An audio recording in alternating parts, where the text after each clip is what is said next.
దూత media, power of news. మనందరికీ తెలుసు, భారతీయ సంస్కృతిలో ఈ యొక్క గాలి, నీరు, అగ్ని, భూమి, మరి ఆకాశం ఇవన్నీ కూడా పంచభూతాలుగా చూస్తూ ఉంటాం. అందులో నీరు అనేది అత్యంత అవసరం, పవిత్రమైనటువంటిది.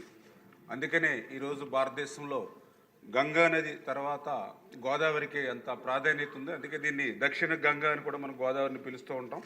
ఏదైతే ఈ యొక్క గోదావరికి 12 ఏళ్ల తర్వాత వచ్చేటువంటి 12 రోజులు జరిగేటువంటి పుష్కరాలు ఏవైతే ఉన్నాయో ఇవి చాలా పవిత్రమైనటువంటిగా, ఎందుకంటే గౌరవ సభ్యులు ఏదైతే మరి ఈరోజు మాట్లాడడం జరిగిందో, మరి ఆ 12 రోజుల పుష్కరాల్లో మనం స్నానం ఆచరిస్తే మరి 12 సంవత్సరాల పాటు 12 పుణ్య నదుల్లో స్నానం చేసినటువంటి పవిత్రత, పుణ్యం వస్తుందని ఏదైతే పురాణాలు చెప్తూ ఉన్నాయో దానిలో భాగంగా ఇంత పవిత్రంగా మరి పుష్కరాలను మనం ఆర్గనైజ్ చేస్తున్నాం. ఈ రోజనే కాదు, గతంలో కూడా మరి ముఖ్యమంత్రి చంద్రబాబు నాయుడు గారు ఆ రోజు 2003లో కానీ 2015లో కూడా మరి చంద్రబాబు నాయుడు గారి సారథ్యంలో పెద్ద ఎత్తున ఆ రోజు గోదావరి పుష్కరాలని మనం నిర్వహించుకోవడం జరిగింది.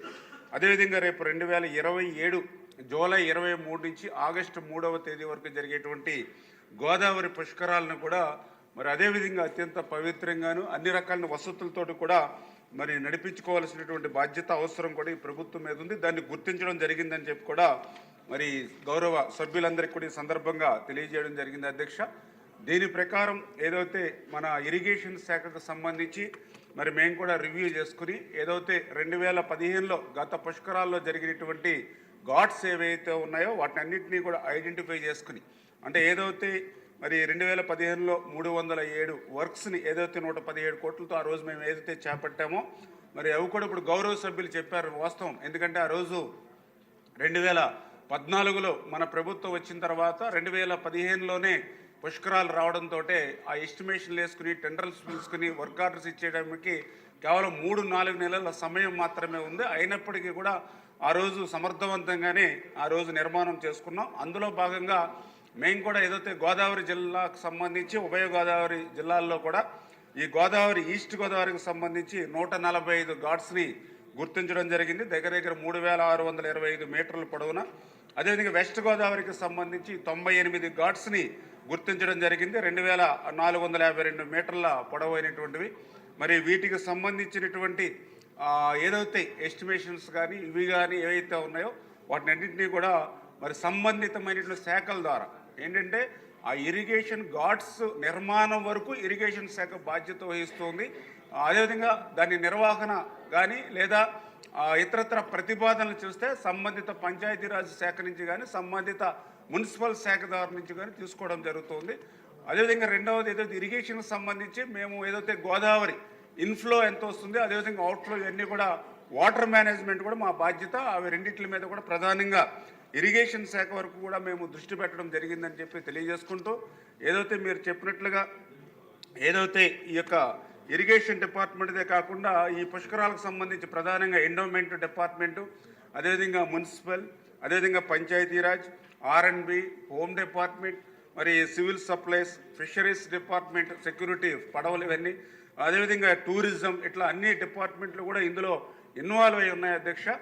గత 2015లో నేను కూడా ఆ రోజు ఎమ్మెల్యేగా ఉన్నప్పుడు ఆ రోజు ముఖ్యమంత్రి చంద్రబాబు నాయుడు గారు కూడా సంబంధితమైనటువంటి శాఖల మంత్రులతోటి, ఉన్నతాధికారులతో కూడా తరచుగా రివ్యూలు చేసి ఈ పుష్కరాలని ఏదైతే భక్తులకి ఏ విధమైన ఇబ్బంది లేకుండా ఆ రోజు ఏ రకమైతే సౌకర్యాలు తీసుకున్నారో మేము కూడా ఇంటర్నల్గా మొన్న కూడా రాజమండ్రిలో ఆల్రెడీ అక్కడ ఏదైతే ఈ కలెక్టర్ గారి ఆధ్వర్యంలో ఒక సమీక్ష సమావేశం నిర్వహించుకోవడం జరిగింది.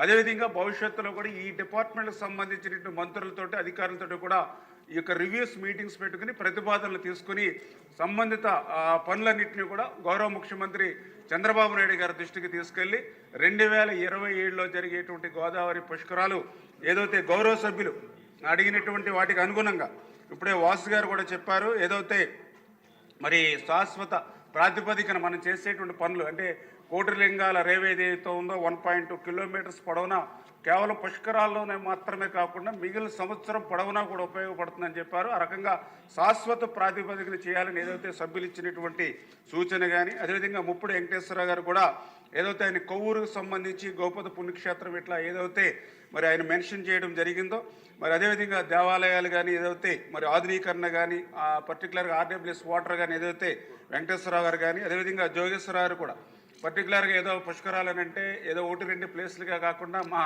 కోనసీమ వాస్తవ అధ్యక్ష కోనసీమలో కూడా ఏదైతే పుణ్యక్షేత్రాలు కూడా ఉన్నాయి కాబట్టి పెద్ద ఎత్తున భక్తులు కూడా ఆ ప్రాంతాలు కూడా సందర్శించేటువంటి అవకాశం ఉంది.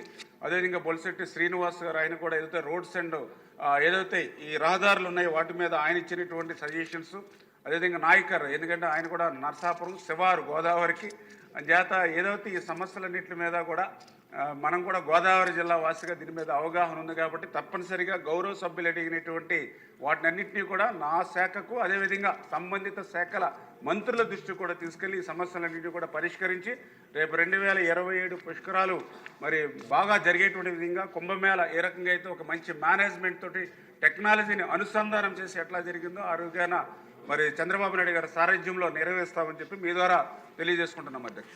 హాయ్, నేను మీ RP Patnaik. Please subscribe to Dootha media. For more updates, please subscribe Dutta Media.